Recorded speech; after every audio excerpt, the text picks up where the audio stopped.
April 1st, 1987, a radio DJ in Traverse City, Michigan sits in front of a microphone, about to play a song. It's an April Fool's Day prank, nothing more. A spooky poem set to haunting keyboard music, telling the story of a creature he completely made up. A half-man, half-dog, stalking the northern woods of Michigan. Steve Cook hits play. By the end of the day, the phone lines are lit up. But these aren't people laughing at the joke, they're calling to say they've seen it too. Within a month, the legend becomes the most requested song on the station. Within a year, Steve Cook has received over 100 reports from witnesses describing the exact creature he invented. Today, we're talking about the Michigan Dogman, the only major cryptid in history where we know the exact moment it was born. And yet, somehow, it became real anyway. This is the story of how America created its own monster, and the terrifying question that keeps me up at night. Did we really create it, or did we just give it a name? Before 1987, the word dogman didn't exist in Michigan folklore. The dense forests of northern Michigan have always been home to stories. Native American legends of shapeshifters and wolf spirits passed down by the Odawa tribes along the Manistee River. During the lumber boom of the 1880s, when Michigan produced more white pine than anywhere else in America, exhausted lumberjacks working 16-hour days in isolated camps would share tales around campfires. Strange howls in the darkness. Shadowy figures between the trees. Horses found dead with their eyes wide open, appearing to have died of fright. But no one called it the Dogman. Not yet. Steve Cook was a production director at WTCM-FM Radio station in Traverse City. An avid collector of folklore since childhood, he was fascinated by cryptids, Bigfoot, the Jersey Devil, the Boggy Creek Monster from Arkansas. For April Fool's Day, 1987, the station's morning host, Jack O'Malley, asked Cook to come up with something special. Cook had an idea.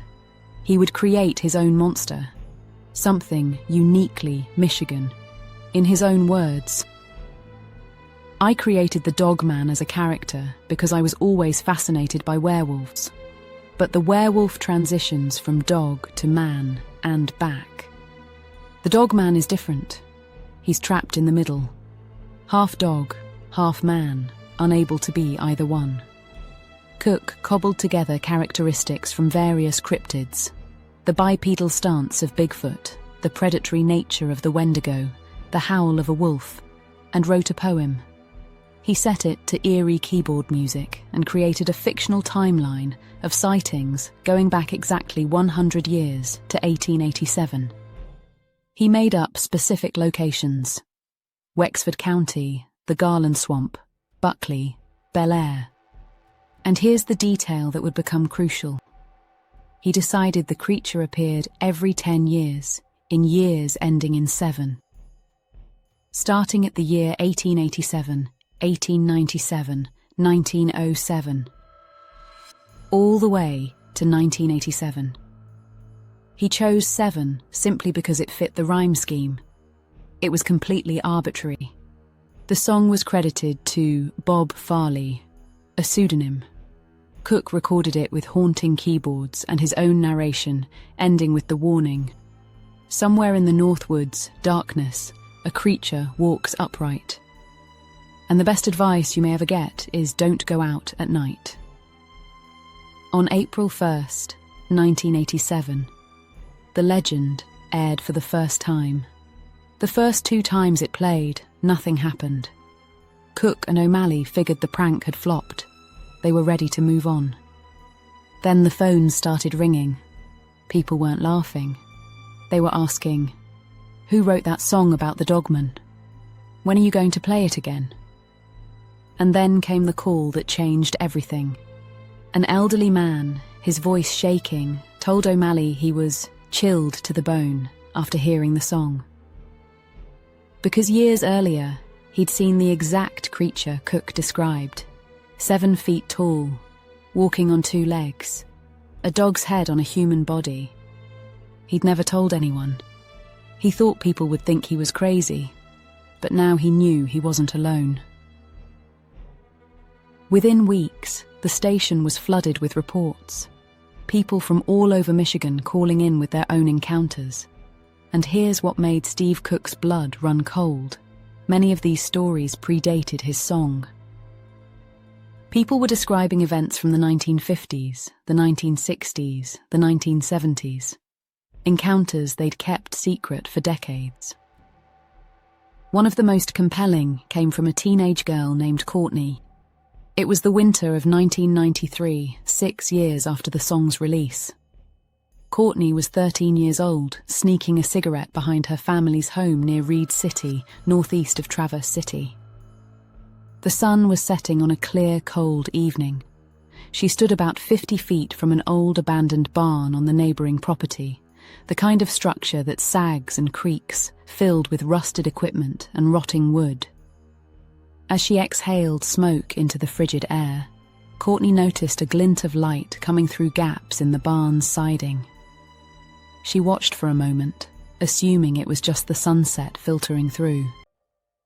Then she realised something was staring back at her. Through the slats of wood, she could make out a massive figure, at least 6 feet tall, standing upright, and it had the unmistakable head of a dog, or a wolf. Its eyes caught the light, reflecting back at her with an intelligence that made her stomach drop. Courtney ran, sprinting back to her house. She didn't stop until she was inside with the door locked. Later, she spoke with a neighbour who had seen something in that same barn months earlier. The size of a buffalo, but the shape of a dog. The neighbour's father had gone out with a gun to investigate. Found nothing. Here's the crucial detail. At the time of her sighting, Courtney had never heard Steve Cook's song. She didn't know about the Dogman legend. She had no cultural framework for what she'd seen. She just knew she'd looked into the eyes of something that shouldn't exist. Then there was the incident that went national. In 1987, the same year as Cook's song, Lake County Sheriff's Deputy Jeff Chamberlain and Michigan Department of Natural Resources Officer Ron McCarty responded to reports of something trying to break into a cabin. When they arrived, they found massive dog prints outside the windows, claw marks on the doors. But the prints were wrong. Too big, the wrong shape, and showing a bipedal gait. The story was picked up by the Cadillac Evening News, then spread through the Associated Press wire. Newspapers across America ran with it. Even Paul Harvey mentioned it on his national radio broadcast as a strange coincidence. A real sighting in a year ending in 7, just like the song predicted. McCarty later called the station, admitting he and Chamberlain had joked about how perfectly it fit the 7th-year prophecy.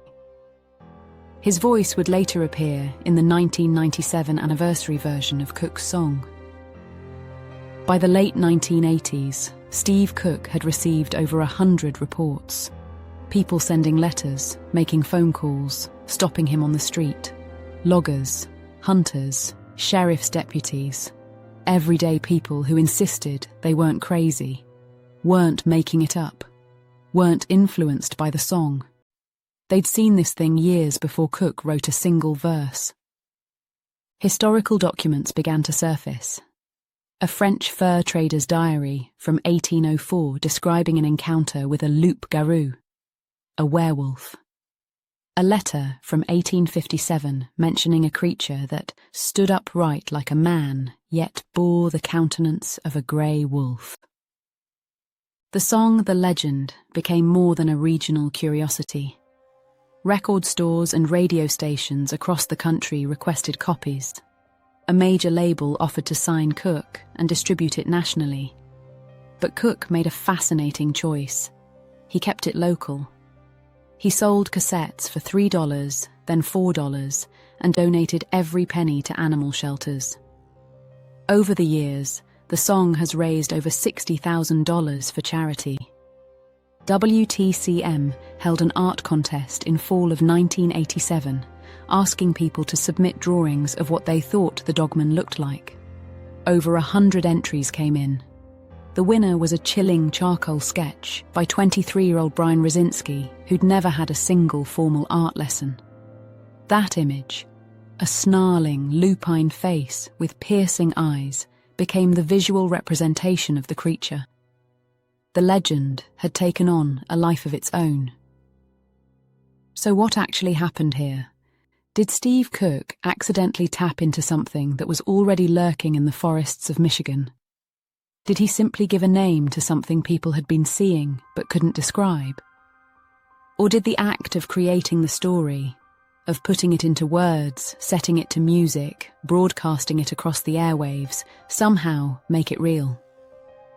There's a concept in Tibetan Buddhism called a tulpa, a thought form. The idea that if enough people believe in something intensely enough, collectively focus their mental energy on it, they can manifest it into reality. It sounds like mysticism, but the implications are unsettling.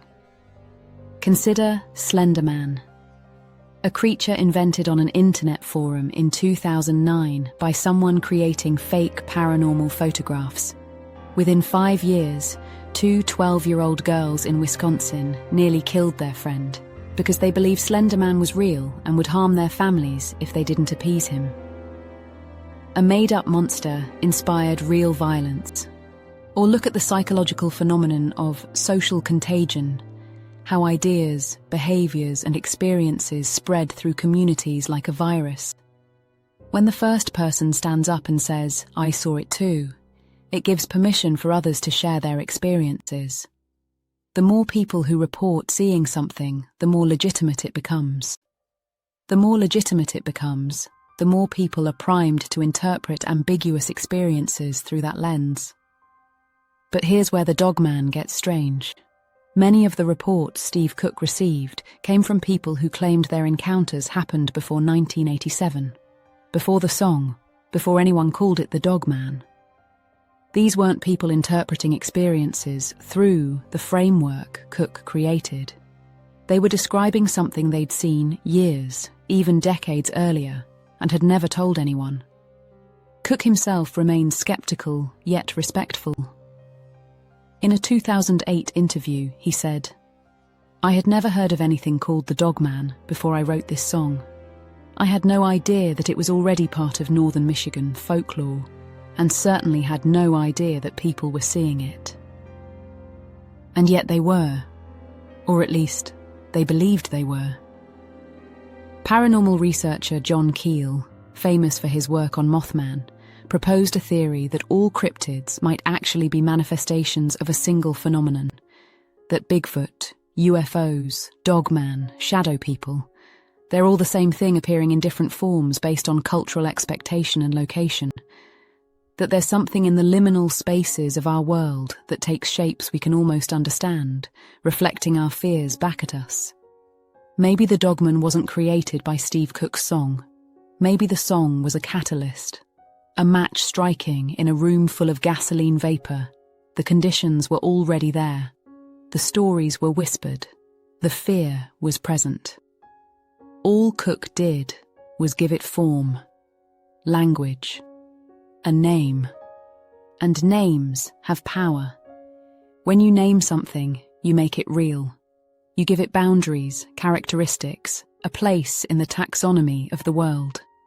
Before 1987, people who saw a 7-foot bipedal wolf creature in Michigan had no framework for it. They questioned their sanity. They stayed silent. But after the legend, they had a name. They could say, "I saw the Dogman," and other people would nod and understand. The question isn't whether the Dogman is flesh and blood or purely psychological. The question is, does it matter? Because the fear is real. The experiences are real. The impact on people's lives is real. Whether it's an undiscovered species, an interdimensional entity, a mass hallucination, or a modern myth we're still creating together, It exists in the space where culture meets consciousness.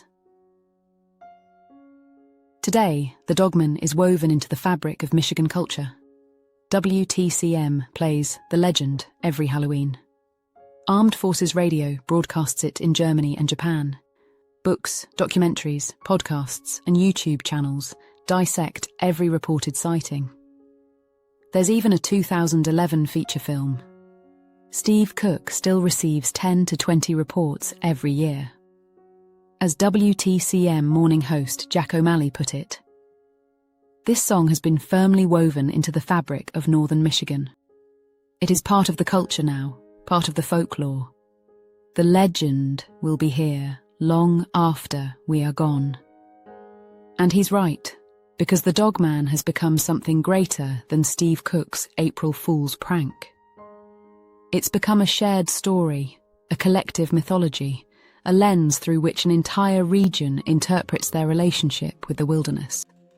The woods are dark, they're vast, they're older than any human story. And in that darkness, we project our fears. We always have. Indigenous peoples told stories of shapeshifters. European settlers brought werewolf legends. And, in 1987, a radio DJ accidentally gave form to something that might have always been there, waiting in the shadows for someone to finally say its name. So here's what keeps me awake at night. What else are we creating without realizing it? What other monsters are we speaking into existence with our stories, our fears, our collective imagination? Because if we could create the Dogman, if Steve Cook could write a song as a joke and accidentally birth a legend that people now swear their lives on, then what's stopping us from creating more?